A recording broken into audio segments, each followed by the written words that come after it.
Hi and welcome to Ham 101. Ham 101 is the YouTube series designed to help new hams or hams that have had a little trouble getting connected into the hobby to get started in the hobby and get some enjoyment out of it. I'm Herb NZ0F, and today we're going to talk about a technical topic. We're going to talk about Squelch. We're going to talk about what it is, why you need it, and perhaps a little bit about how you adjust it. And we're going to tackle it in a couple of different cases. So the first question is, why do you need Squelch? And the answer is pretty simple.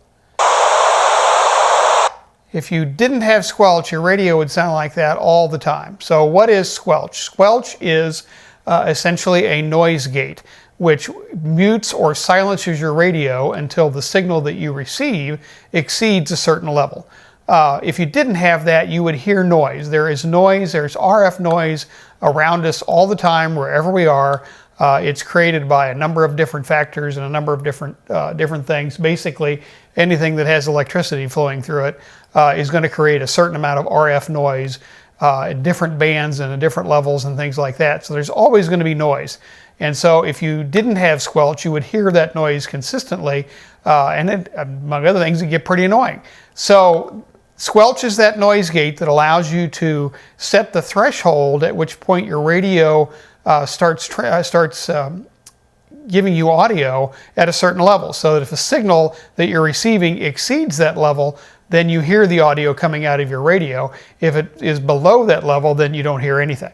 And so that is also a key for how then you would set to Squelch, because what you want to do is make your radio as sensitive as it can be to receive weak signals, but to not hear that noise and to not hear the choppiness that comes with that noise. So you can experiment with that just by turning the knob on your radio or setting the Squelch in the menu on your radio. And you can kind of inch that down until you get to the point where you're just above that noise floor, which is what we call that kind of ambient RF noise that's always around us. At that point, any signal that is above that will cause audio to come out of your radio. Now, that may be good, that may be bad. If there's other things that are causing that noise floor to spike up every once in a while, you'll hear that. If there are other very weak signals that you really don't want to hear, you'll hear those. So the idea is to set that high enough above that noise floor that you're only hearing the signals that you're interested in. Now, that will change depending on what you're listening to.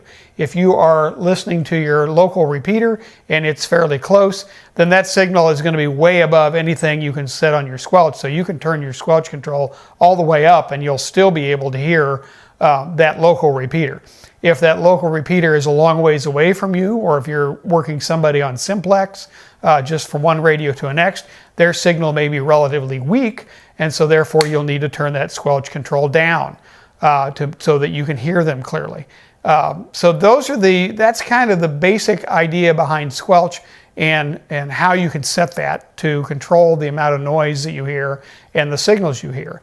Now, another case for this is what's called tone Squelch.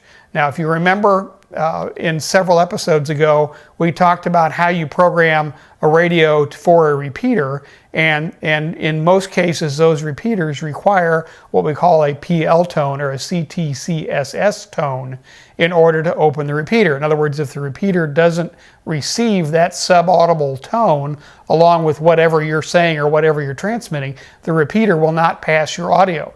So in a sense, that is a Squelch circuit. That is saying, if I don't hear this tone, I will not open up the audio of the radio and therefore pass that through and repeat that. The same thing can work on the other end on your radio. You can set your radio so that if it doesn't receive that tone, that subaudible tone from the repeater, it will also not open up and pass audio. Almost all repeaters that require a tone that you transmit from your radio to the repeater will also transmit that same tone back out when it repeats. So you can use that same concept then to set the Squelch on your radio. So if you set your radio so that it's both sending a tone and requires a tone on receive before it passes audio, then you really don't need to worry about where that little knob's set, because it will only open up and only receive audio or only pass audio when it receives that subaudible tone from a repeater. So any other noise, any other signals that it might get that don't have that subaudible tone in them, you won't hear anything. It won't open up the audio. So That's another way to deal with that. You will, just as a quick tip and kind of a little bit of a tangent, there are a lot of repeaters around nowadays that work both in the analog FM mode and in a digital mode. And if you've ever heard one of those, you may be getting a very strong signal, but it sounds like noise. It sounds very distinct, but it sounds a lot like noise. That's probably the digitally encoded transmission coming from the repeater, because it's full scale on your radio, but it's nothing but noise. So if that repeater can transmit in either analog or digital, the way to get rid of that is tone squelch, is to require that subaudible tone from the repeater before your analog radio will pass audio.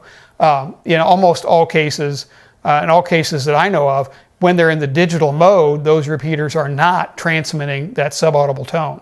They don't need to, because the receiver, the digital radios that are receiving that signal don't need that subaudible tone. If they can't encode or decode that digital signal, they won't pass any audio. So they don't need that subaudible tone. So that's a good way to differentiate on your radio between an analog signal coming from the repeater and a digital signal coming from the repeater. The analog signal will have that subaudible tone, and you can use tone squelch then to open up your radio and receive that analog audio. When it's transmitting in digital, it won't pass that, or it won't include that subaudible tone, and that will keep your radio quiet and eliminate that noise. So I hope we've helped there. I hope that's answered the question that I received from one of our viewers, and I hope that helps you understand squelch, how to set squelch, and how to use tone squelch in your radio. So we'll try to answer some more technical questions as they come in, and we'll do the best we can to explain this stuff in easy terms, so that you can take it and use it and make your ham life a little more enjoyable. So until then, thanks for watching. 73, this is Herb NZ0F, and we'll talk to you next time.